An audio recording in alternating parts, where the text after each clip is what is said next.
Welcome to another episode of Your Brain On by Salience Learning. I'm Karen Foster. And I'm Krista Gerhard.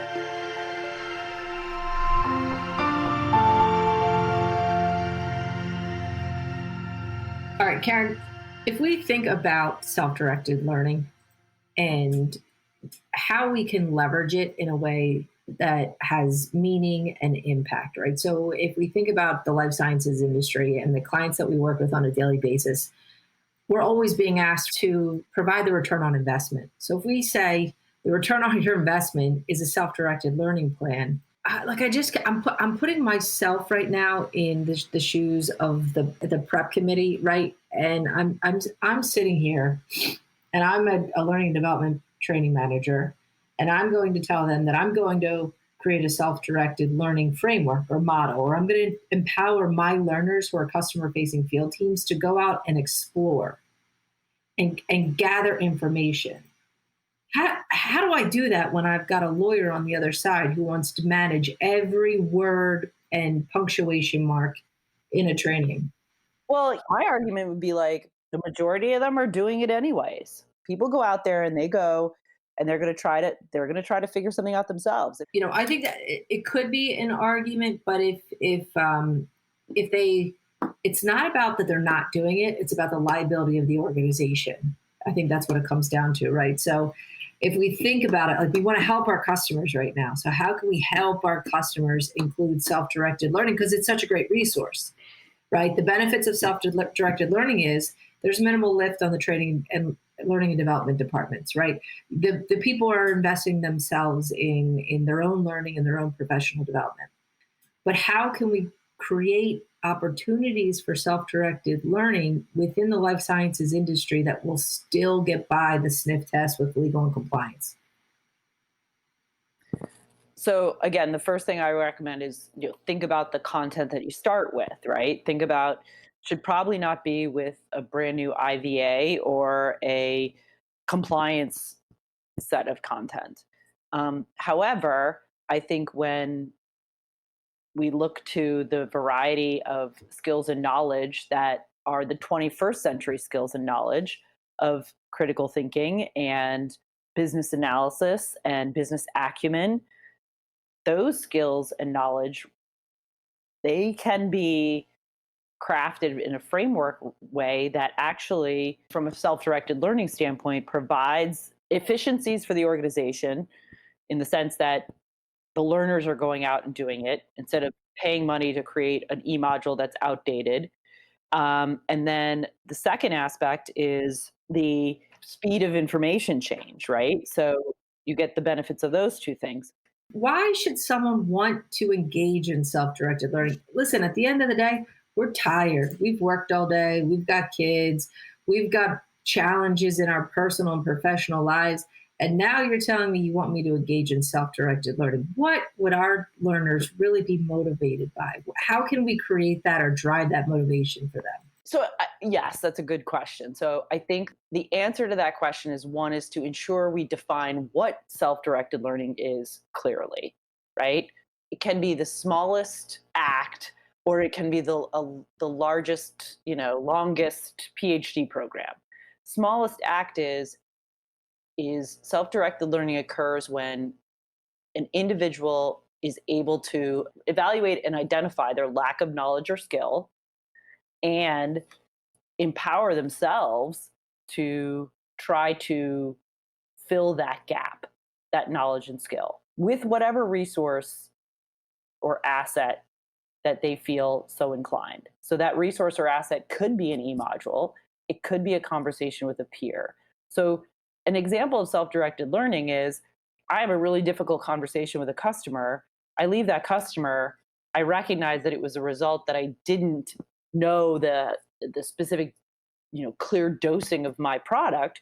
And I go and I review something on my phone, or I call up a peer, or I text a peer, and I answer that. I fill that gap of knowledge immediately, right? That is even the smallest act of self-directed learning.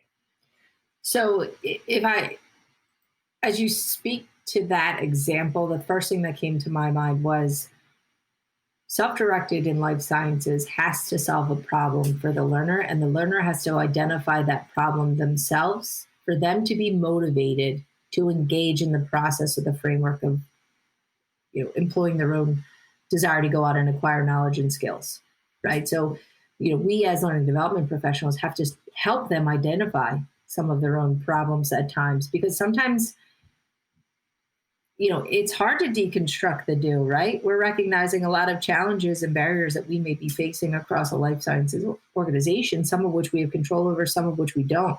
But for those problems that we can use learning as a solution, we can maybe move towards that direction, help them find that motivation there. For me, I think it's connecting the motivation to the problem, and solving the learning is helping to solve for the problem. Yes, learning would have to solve the problem. I think in what I heard and where my thinking went was the first premise of self-directed learning is that individuals have to have humility in that they don't know everything and aren't amazing at doing everything, that we can always get better. The phrase I tell my children is we're all working on something always. And we're all working on almost everything always. A lot of the skills that are 21st century skills are, asymptote skills. You are never going to be a perfect critical thinker. You're never going to be a perfect, strategist. These are unstructured problems and ill-structured problems that don't have a right answer. So can you get an A and 100 plus perfect on a knowledge test that's geared to ask concrete answers? Yes. However, the world we live in and the common problems that these field-facing teams or anyone in corporate world faces are ill-structured, and so to get to be perfect at those is almost impossible. Can we get better and continually evolve? Yes. So I think one thing is the first thing is establishing that we all have to have humility, and that the achieving perfection is not the goal. The goal is continuous evolution in learning, in a skill, in a set of knowledge. Business of healthcare, let's talk about that as a set of knowledge.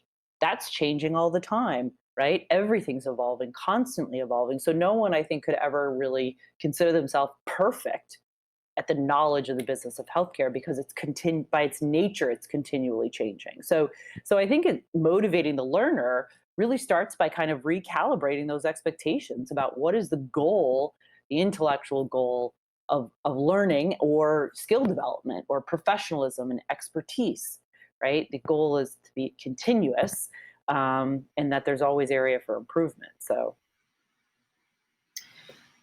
what I'm taking away from some of the comments that you've made right now are self-directed is potentially a more feasible modality when employed towards strategic skills versus customer product content knowledge, where you may have to direct on a specific message, right? So if you're trying to guide someone towards a self-directed learning journey, guide them when it comes to knowledge for background individual purposes, not for use with customers, and strategic skills that are complex and require continuous efforts of reading, learning, doing to be able to hone that skill. That's like part of the content of self-directed learning, where I see as an opportunity for life sciences. And then the other area is around really trying to ensure that the organizations themselves set the expectation and the environment that is okay to say, I don't know everything, because in a lot of organizations, that is not the case. So we cannot admit that we're still growing and evolving, because we're fearful of what that might, the implications potentially.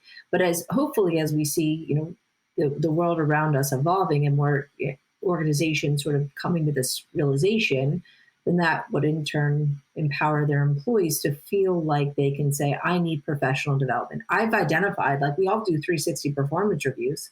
I've identified I have a certain gap in my knowledge and skill, and here's my self-directed learning plan that will help me to become better at this capability that you've outlined as a core opportunity for me to be successful in my role, right? So I'm going to employ my self-directed learning plan against this capability that I'm not proficient in yet?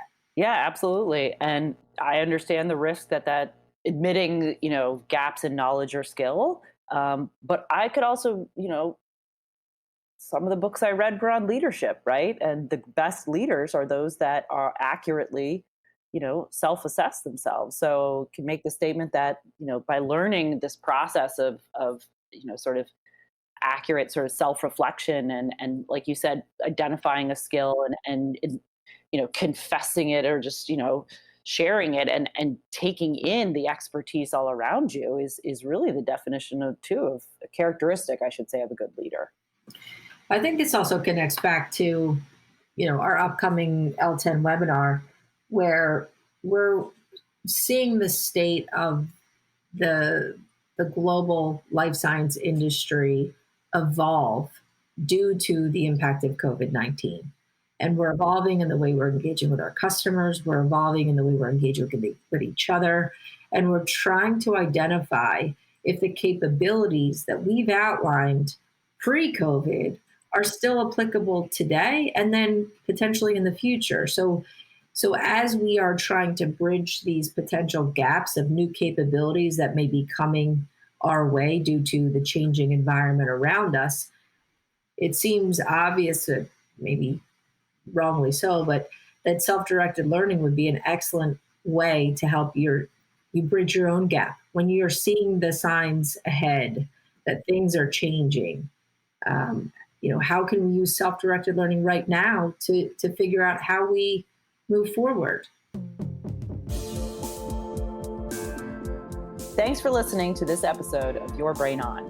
Please subscribe to the show on Apple Podcasts or wherever you listen to podcasts. I'm Karen Foster. And I'm Krista Gerhard. And we'll see you next time.